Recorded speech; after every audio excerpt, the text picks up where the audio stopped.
All right, hello and welcome to today's webinar, Business Communication Career Essentials, the Do's and Don'ts of Professional Email. This webinar is sponsored by Oregon State's Professional and Continuing Ed Unit.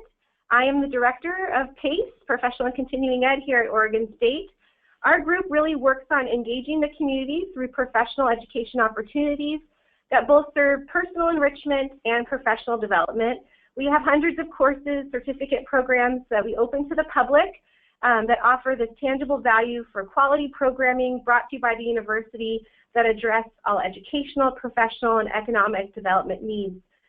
Also bringing those same development training to companies, to organizations, not just individual learners, but also groups of learners at companies. Our partnerships is kind of what we pride ourselves on. Partnerships provide amazing opportunities for professional and continuing education that advance careers, foster personal development, and benefit communities across Oregon of all shapes and sizes. So PACE is committed to bringing the best of Oregon State to the people of all ages and industries across Oregon, and we're partnering with the College of Liberal Arts School of Writing, Literature, and Film to do just that. So I wanted to introduce you to our panelists today. We have Clare Braun here, and I'm going to go ahead and advance. So before I introduce her, so I wanted to tell you that we are going to be recording this session. It's available the next 24 hours. And I told you a little bit about Oregon State. So I'm going to introduce you to the panelists. We're going to go over the do's and don'ts of professional email, and then talk about the course offerings, who's going to benefit from the programs that are offered here in partnership with the College of Liberal Arts, and also some PACE contact information. So without further ado, Clare Braun.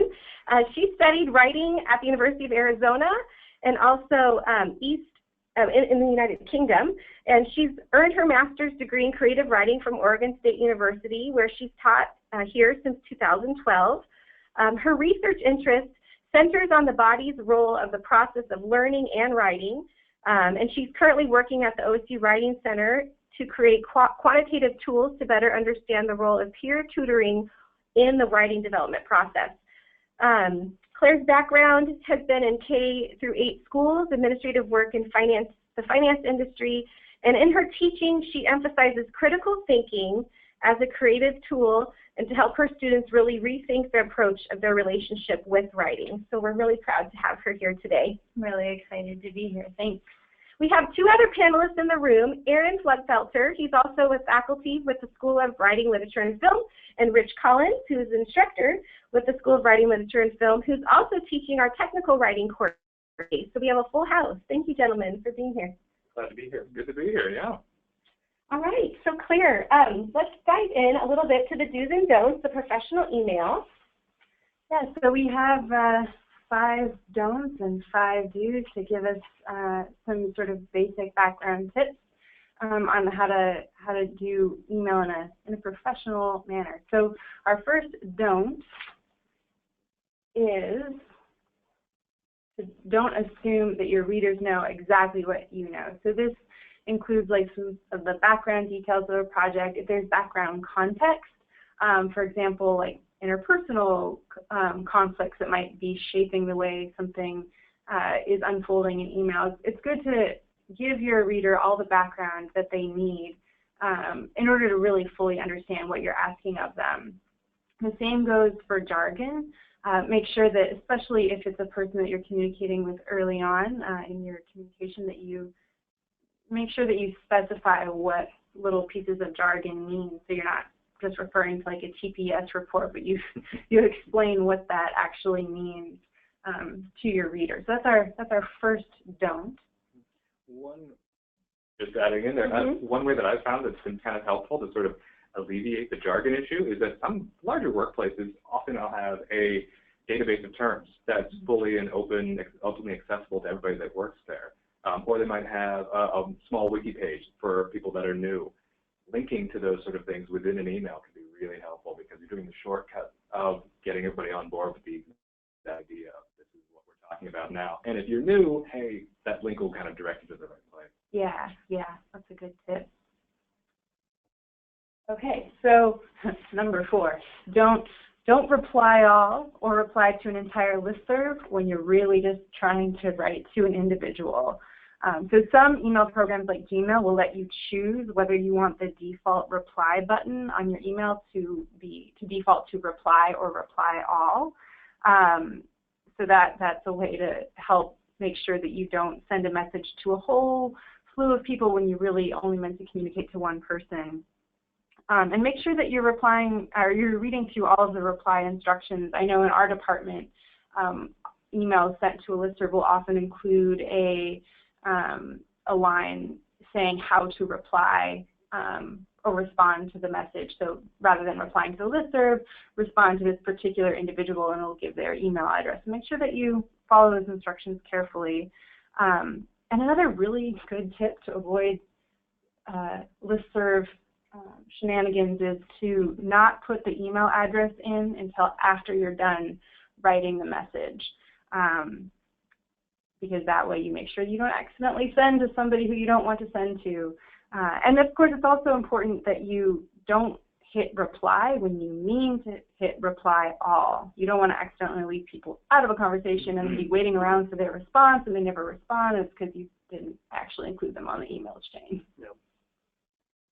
I've had some really good, well, not really good, really bad experiences with large listservs in the past. Yeah. And at some point, somebody reply all, responded to the entire listserv, and they have a particular complaint, airs some dirty laundry, So awkward. that all of a sudden becomes then public property in a way, Right. because all of a sudden everybody knows. And you just have to really treat those large listservs as either you have to know specifically who's on that listserv, or it's going to be public. Yep. You shouldn't even know that. Yeah, I know when I was a grad student, I was on a couple of listservs where people would start having conversations on the listserv, and you end up with 20 or 30 emails that you don't need to see, and so you want to avoid that. Yep. For sure. A lot of it too is not just for the accidental, like, oh, I'm going to say something or write something really sort of revealing. It's just respect of people's time. Right. Yeah. You don't necessarily, if you don't need to reply all, don't reply all. Yeah. If you've just got one question, not 30 people in all likelihood don't need to see that Right. question for you to get it answered. Yeah, you don't want to clog up people's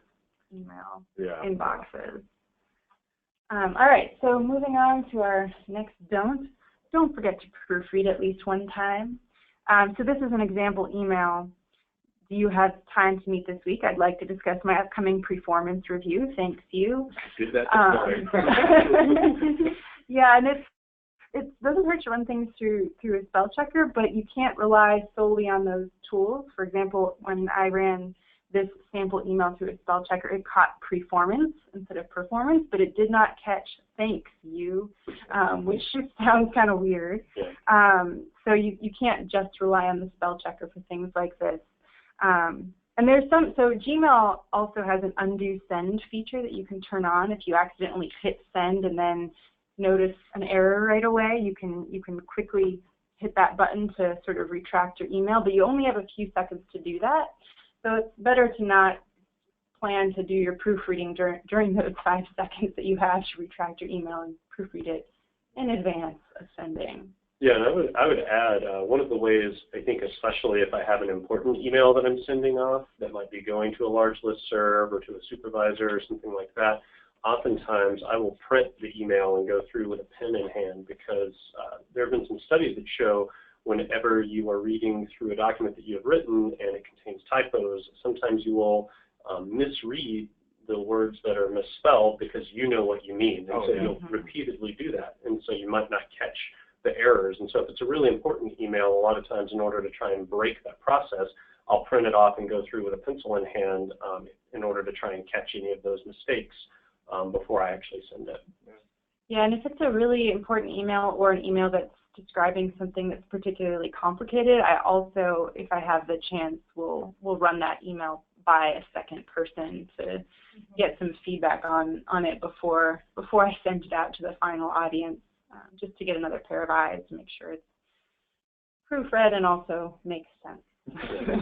Here at PACE, we have that 2-person rule for any important emails, marketing emails, or important emails that are going out of our unit. Two set of eyes on top of our eyes to read everything. The worst thing that can happen, right, is you send an email and you not only realize you've either made a mistake or offended somebody, but you've also made lost money. Now you have to Yep. change that in some ways, and sometimes you can't easily change the writing that's done. Yep. It seemed like an overkill for us, but as soon as we were able to, think through a quick work-through process, we expedite it pretty quickly when people need a review. Okay. Yep, and it probably takes less time than having to do the work that might result from a bad email going out, kind of undoing that damage. Two heads are better than one. Yeah, that's what they say. All right, so our penultimate don't write an email when you're upset or angry, or at the very least, don't send the email when you're upset or angry. It's okay, I would say, to write out a response to somebody who you are upset with, as a human, and in the workplace. People make mistakes, and sometimes that's frustrating, but it's better if you write that email, like, even without somebody's name in the to field, or just write it in a Word document so that you can get your frustration out before you actually send out your message. Even if you're not that angry, your emotions and your frustration can still come through. And when you do have an angry or upset tone, it's unprofessional, but beyond that, it usually impedes the success of your message. People are less likely to listen to you or to understand what you're saying or to take your concerns seriously if they are becoming defensive because they think that you're angry at them. Yeah.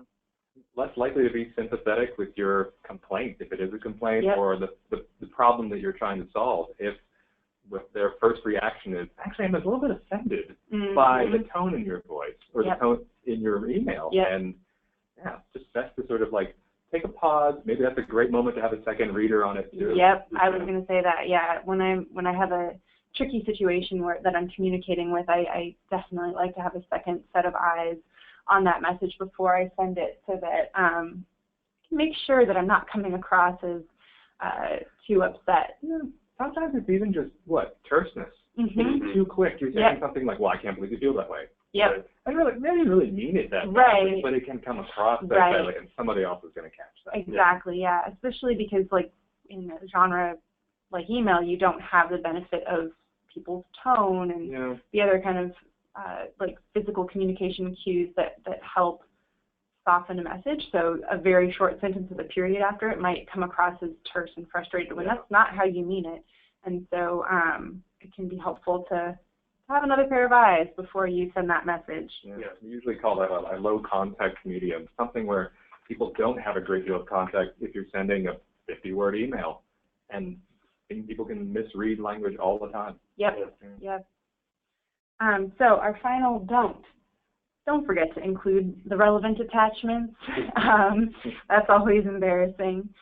So some email programs will remind you if you type a phrase like "I've included" or "I'm attaching" into the email, then it'll pop up with a little text box that says, "I've noticed you said you were attaching something and there are no attachments. Would you like to send anyway?" And then it gives you a chance to correct that. But that's also not a tool that you want to rely on, because what if you meant to include 3 attachments, you only included 1, and then your email program doesn't catch it because it thinks, oh, they included an attachment. It doesn't know that you meant to include 3 attachments. So again, you always have to double check yourself. You can't rely solely on the tools that a program like Gmail or other email applications provide you. Yeah, and I would say that for me, one of the ways that I've addressed that, especially whenever I've had a job where I would have to send 30 or 40 of the same email to different individuals that was including the similar information where I'm sending out attachments. And I would develop a workflow in order to make sure I wasn't catching that, where the attachment was the first thing I would do, then I would write the body of the email, then the subject, and then the very last thing would be typing in the email address that it was going to, so that I didn't accidentally send it without the attachment or without a subject or something like that.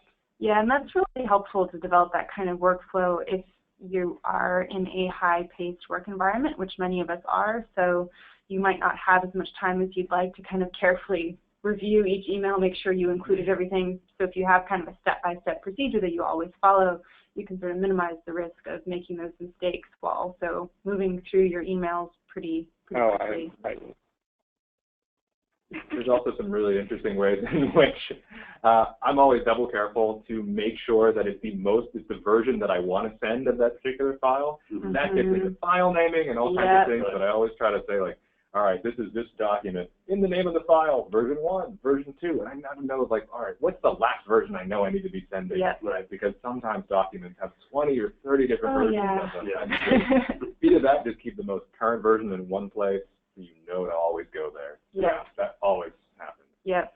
I often will sort when I've got my box up to load the attachment, I will sort the files by date rather than by title, so that I can make sure that I am including the one that was most recently edited, which is usually the one that I want to attach most of the time. All right, so let's move on to the do's. First, do break your text into smaller paragraphs or bullet points. So these are 2 example emails that say basically the same thing, but one of them has a big block of text and one of them is broken up into bullet points. And it's an interesting thing how just sort of psychologically when you are confronted with a giant block of text, you sort of have the reaction of, I don't want to read all of that. Whereas if you have smaller paragraphs, sort of the information is broken down into more bite-sized chunks, it's just a lot less daunting, and it improves your reader's experience and makes it much easier for them to digest what you are trying to tell them. So even if you're not going to use bullet points using shorter paragraphs, then you might, in an essay or like a report, you might use longer paragraphs there, but using short paragraphs in an email is really helpful. Particularly, a lot of us are reading email on our phones. And having a shorter paragraph is kind of easier to navigate on that really small screen. And I would say I've actually been talking about that a lot this week as I'm teaching technical writing, and I'd say another positive benefit of breaking things up into bullet points or smaller pieces is that whenever someone is going into the email for the first time and they're going back to it in order to find the information that they need, they don't have to dig through tons of really bulky paragraphs to find the one piece of information they need. They can kind of skim really quickly, pick out the information that's important to them, and then kind of go along. So it's taking your reader's perspective into mind as well, so that they can really get the information that they need out of it as quickly as possible. Yep. Yeah. It's an important thing. All right. So do be very careful when choosing to use very casual language. So we have 2 sentences here that essentially convey the same thing. So it's excited to see you later, and I'm really looking forward to meeting with you this afternoon. And they have very different tones, even though they pretty much say the same thing. It's not that you would never want to use a sentence like the first one, but you would want to be very sure before using that kind of language. If you've got an established relationship with somebody, then using a casual tone could be a way to build goodwill, but you want to be real sure before you use that kind of language. And another thing that I think is really important about keeping your language professional is to be careful of exclamation points. I'm not exactly sure why this is, but I feel like exclamation points have a way of kind of multiplying in translation from one person to another. So if you put in like 3 exclamation points in an email, it doesn't sound so strange to you. You just sound like upbeat, but then your reader might feel like you're sort of really way too excited and hyper. That might be how they read those exclamation points. A professor of mine once told me that in your lifetime you get 25 exclamation points. Total. And in response to that, I used 2, which is like, well, now you have 23 left. It's not that as intense, but you do want to sort of convey, because email can be a little bit of, not dour, but it can be a very serious sort of writing location. And you try to bounce out of that occasionally by sort of conveying your excitement, like for this kind of message exactly, like, I'm excited to see you later on this afternoon. It's a perfect way to be a little bit more casual, a little bit more peppy and upbeat. But once you start the triple exclamation point move for every sentence of an exclamation point, then all of a sudden they lose meaning. And you're excited about everything, which means maybe you're not excited about anything. It's really strange how that happens. And just another way to boost the formality of your email style is to include a signature block at the bottom of your email that sort of you can usually put that into your email application so that it automatically appears at the bottom of every email that you send. And I would also recommend that you don't include fancy fonts or images as a part of that signature block, which is something that I've actually seen quite a lot of in certain professional environments, but I think it's generally sort of, it doesn't look as professional, I think, if people want it to look. Right. If they're using a fancy font for their name or adding, I've seen a lot of like pictures of flowers or something after somebody's name. And so not only does that sort of make your signature block look a little less professional, it can also sometimes get lost in the transmission from one email application to another, and then so somebody's getting an email and there's some weird gobbledygook at the bottom of the email and they don't know what it is. Right. And I would say for all of those pieces, the casual language and the fancy signature blocks, in all of the places that I've worked, I've always tried to default towards being more professional. I think the worst thing that can happen to you if you're working somewhere and you're always communicating professionally is they think you take your job seriously. Whereas if you're always using casual language and things like that, then you can come across as unprofessional and maybe not up to the tasks. And so I think it can be important about how you're crafting that persona through email. Yeah. All right. Do use CC and BCC appropriately. So if you're not familiar with these terms already, CC stands for carbon copy, which means everybody that you CC on an email sees everybody else's name. And then BCC stands for blind carbon copy. And anybody who is BCC'd on an email, nobody else in that email can see that they received that email as well.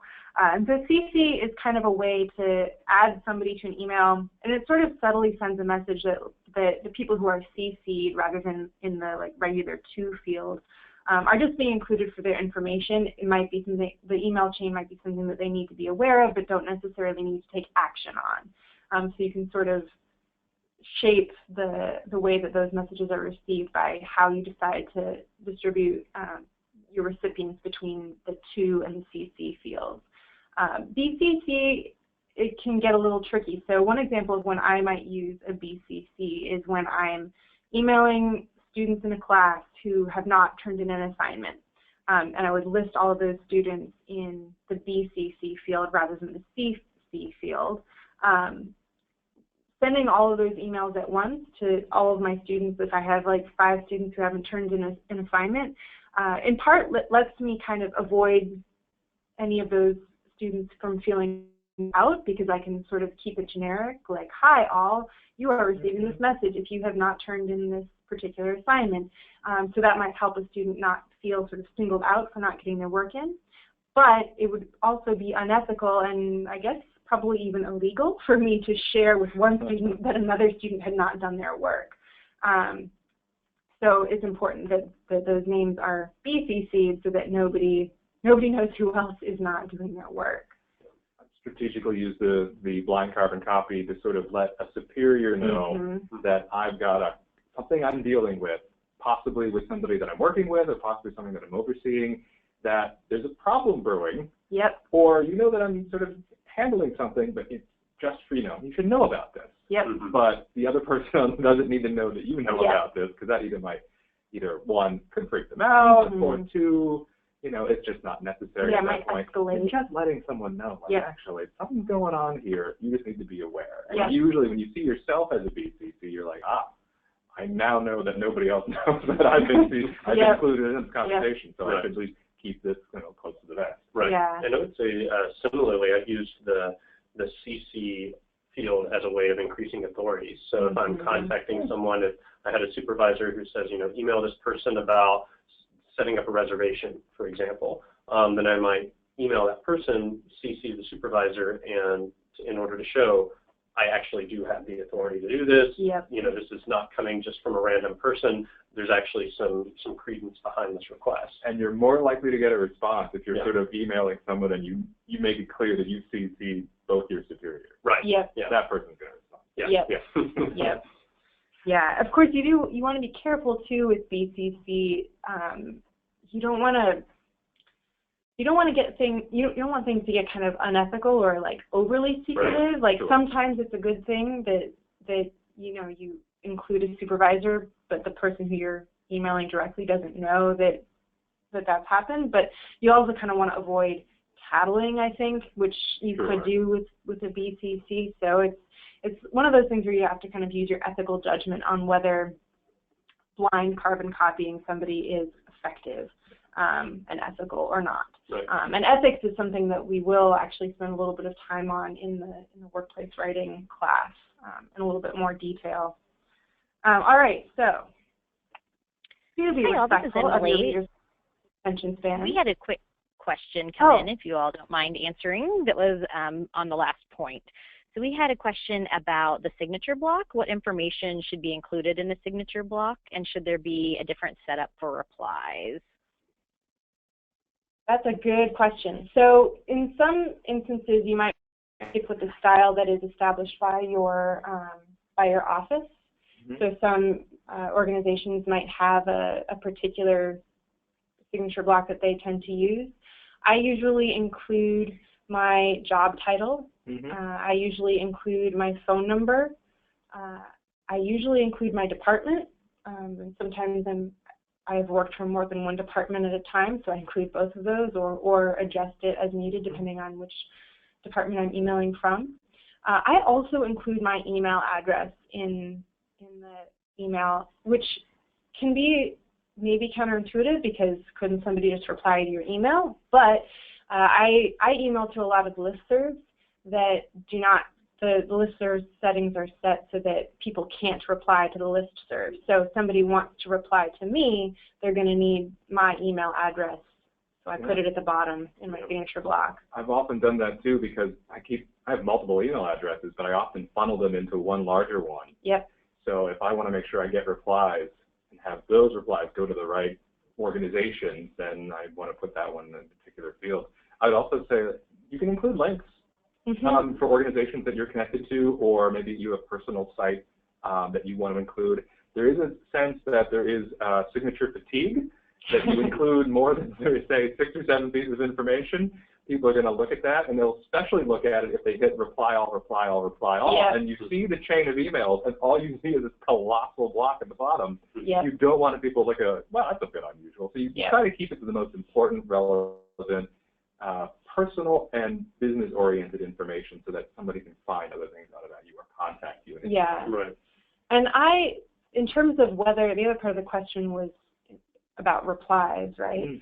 I usually have, so I use Gmail for my personal and professional emails because we have access to Gmail through Oregon State. And I have it set so that my signature goes underneath my email. So if I'm replying, the text of the email that I'm replying to comes underneath my signature block. Is that signature block necessary if it's also included farther down in the replies? That could be sort of a situational thing. I like to always have it because it makes it easier for somebody to access my information quickly if they need it without having to scroll through all of the replies that were on the email chain. That's my take there anyway. And I would just add also, because up until recently I had several different roles at Oregon State University where I was working in several different departments, and I actually had multiple signature blocks. And I use Outlook, which has a really good tool for that. And so depending upon the position I was emailing from, I could select the appropriate signature block that listed my different job titles that I was holding at the time. So that can be a good thing to consider as well, as customizing it depending upon what role you're emailing from or what it's regarding. Yep, yeah. I use a similar thing on Gmail sometimes as well. All right, I hope we answered that question. So let's go back to, I think we're on number 2.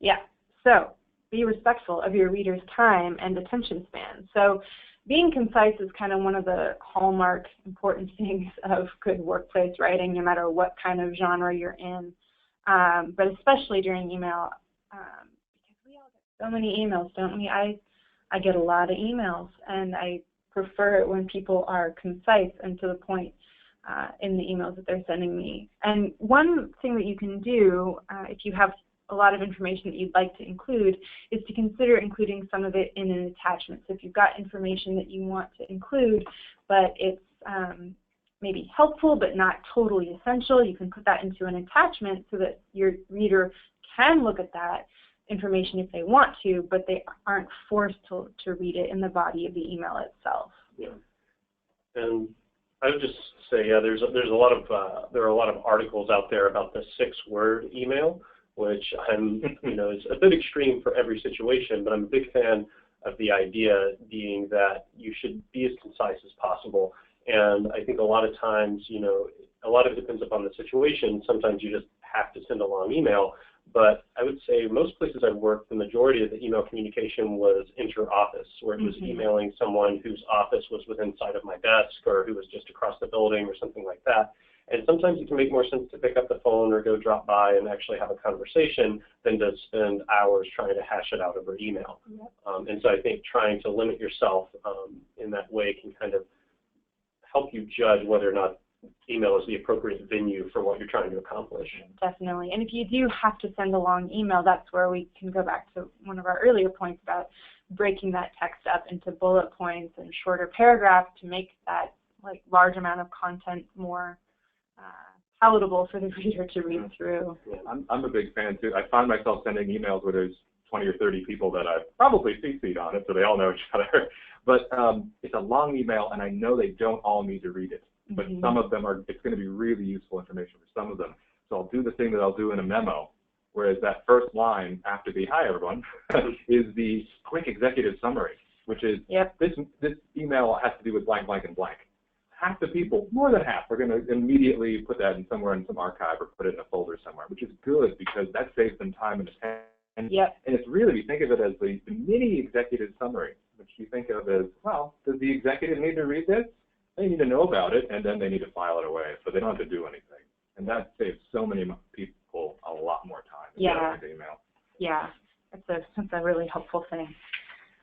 So our last point, do employ a you attitude throughout, which sort of means centering your content and your writing style to anticipate and meet your reader's needs.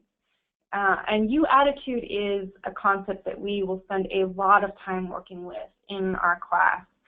We've got a lot of practical and concrete strategies, everything from how to grammatically construct your sentence to have more you-centered attitude, to sort of how to figure out what content to include and in what order to include to really help meet your audience's needs. So you attitude is kind of like, in my mind, I guess sort of the bedrock of workplace writing, because it's all situational. It's all about figuring out how to meet the needs of particular audiences in particular situations, which you can adapt depending on who your audience is and what the context is that you're writing in. Yep. You guys have anything to add about your attitude? It's really important. The only thing that I can think of is that a lot of you attitude often starts with good listening. When you get a new job somewhere, you don't often start off knowing what people need from you or knowing what to say. And they give you smaller tasks so you can figure something out and you can figure out what the workplace culture is like. But then you have to listen. Yep. And really that's about being careful of who your audience is, making sure you know more about them. And a lot of that is just taking some additional time and being a little bit more thoughtful. Yep. And that's just, for me, that was always a big part of getting to know a new workplace and trying to figure out who that you is. Yep. Right. And I would say the other thing where I really see this transferring is in the amount of time that it takes me to produce an email. So keeping your reader in mind, if I'm emailing a supervisor or if it is one of the larger emails going out to a listserv, then it might take sometimes 30 minutes to an hour to compose that email, depending upon how long it is and what all it's involving. Whereas if I'm emailing a coworker, then I could probably compose that email in under 5 minutes.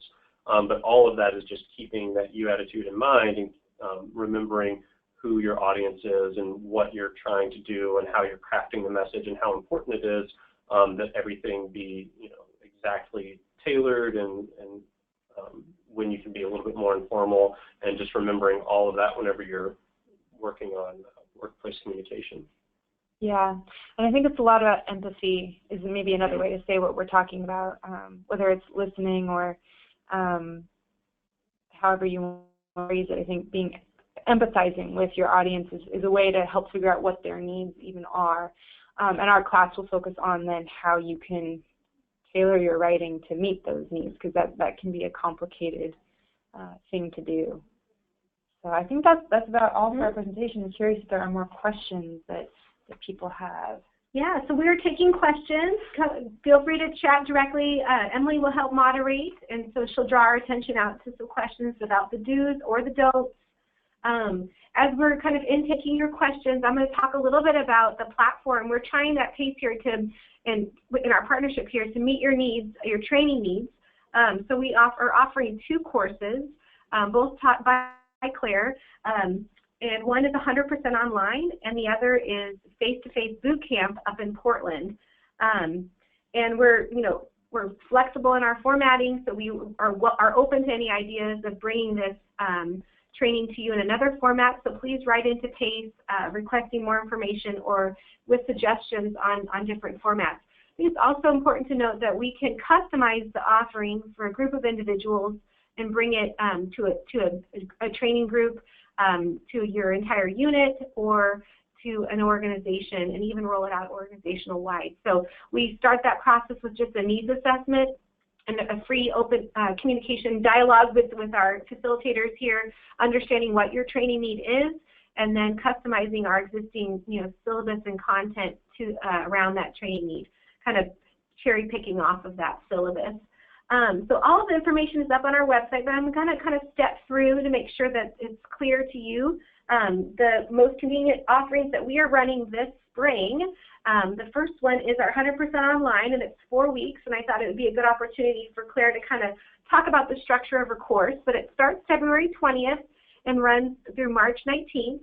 This 4-week course is paced by Claire, and we can talk a little bit about how that format is usually run, but there's topics every week, there's discussion, there's lecture videos, there's a group discussion we use Canvas, which is our learning management system here on campus, and so there's facilitated group dialogue in the discussion forums, and then weekly assignments that help to kind of apply that learning that's happening week to week. Yeah, so the course is divided into 4 weeks, of course, and each week has certain learning objectives that we are working to meet. So you'll be introduced to a certain number of core concepts. So like the first week, we have a fundamentals of business writing or workplace writing unit. So we're going to talk about kind of some of the basic building blocks of grammar and that kind of thing to help kind of give a refresher for need it. And there'll be then, along with those lessons, some comprehension checks to help you practice that knowledge that you've gained, and then as well you'll have a deliverable each week where you take the information and then apply it in producing a product, a deliverable that you will turn in to get some feedback on, and the deliverable changes each week depending on what concepts we're covering. So you'll have the chance to kind of correct and revise a memo. You'll produce a research report, which involves also a proposal. So we'll practice several different genres of workplace writing kind of throughout the different weeks. I think it's important to note that it's asynchronous, so you're kind of doing this at your own pace, yet you're being paced and coached by Claire week to week. But there's weekly assignments, and they're usually due by the end of the week, unless she has kind of midway through assignments. Sometimes instructors like to pace the learner, turn things in by Wednesday so you can review. So there might be some of those logistics. But on average, most of our courses, and you could comment if this is true, on average, I know this is a strange range, but it's about 3 to 8 hours of work depending on, just the combination of your learning experience. So it's definitely doable to take to 1 or 2 courses when, juggling your professional work-life balance. Yep. Yeah. I think it will sort of depend on the workload gets a little bit bigger towards the end of the course when you're sort of engaged in your capstone project. But the first week will sort of depend on how much you as an individual feel that you need to kind of practice some of those basics. If you feel pretty comfortable, then that week won't take you as long. But if you feel like you really need a lot of review, then there'll be a lot of resources that you can explore as you need to. So it'll sort of depend on what your individual needs are. Great. So our other option is our 2-day boot camp in Portland, and we're offering it back-to-back weekends, April 1st and April 8th. So it's a 16-hour experience, as well as the online is 16 hours as well, but it's a 16-hour condensed experience separated by a week for, assignments and for work. And so do you want to talk a little bit about kind of those, how that's going to run and how that experience will be a little bit different? Yeah, so the boot camp will have a lot of the same deliverables that you'll be producing, so that you can get the same kind of feedback on those documents. But it will be likely a lot more done kind of on the fly. So rather than sort of doing things asynchronously at your own pace, which you would do in the online version, for the in-person, you'll be doing a lot of those things in the room and getting kind of immediate feedback with the whole class. There'll be a lot more, I think, collaboration and sort of talking in small groups and then talking as a large group about the concepts that we're learning. And then you'll have some time in between those 2 Saturdays to put some of that stuff into practice and produce your final product. So if you're more interested in kind of some of the collaborative aspects of learning how to write better, then I think that the on-site, the boot camp version is a good option to pursue if that's available to you. And I think it's also important to note that our class is held at the Food Innovation Center, free parking, right on NATO Parkway there, close to the Pearl District. So there's lots of good food and, again, free parking, which is half the battle in Portland with its own parking lot right in front.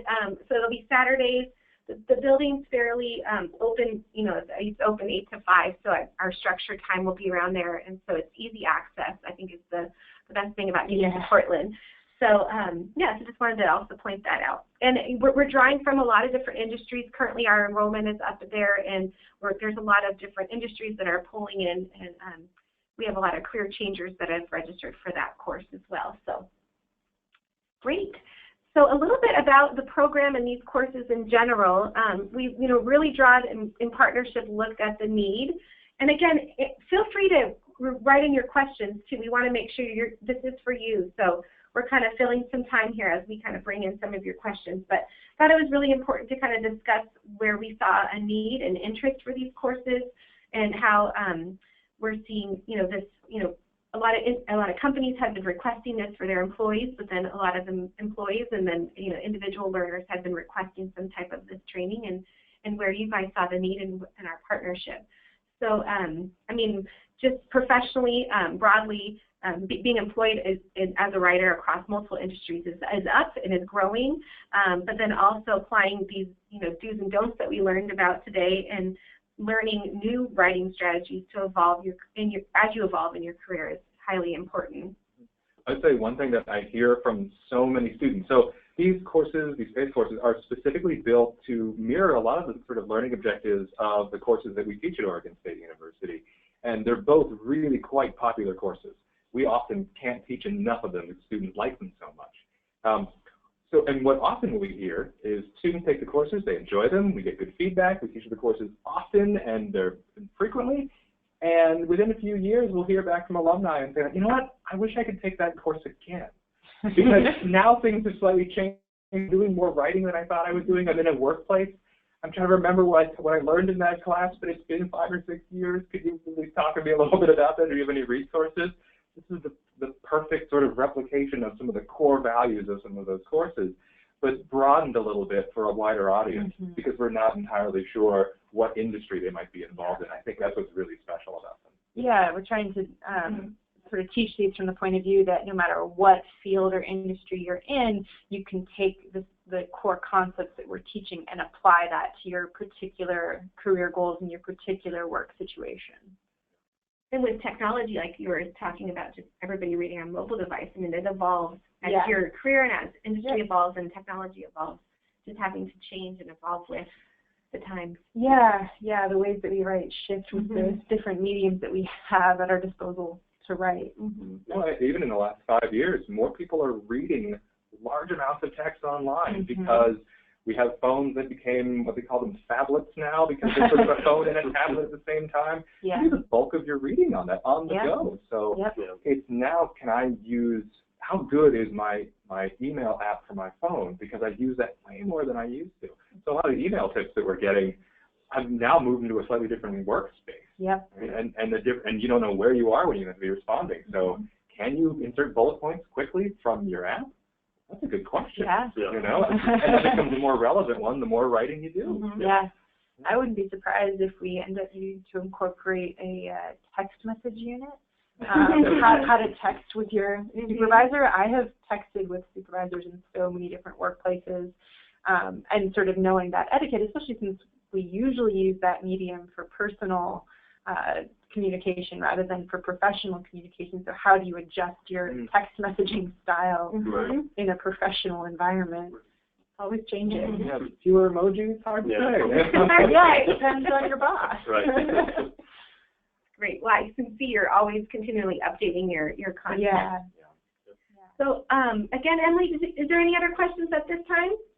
We're going to keep going. We haven't had any other questions come in yet. Okay, great.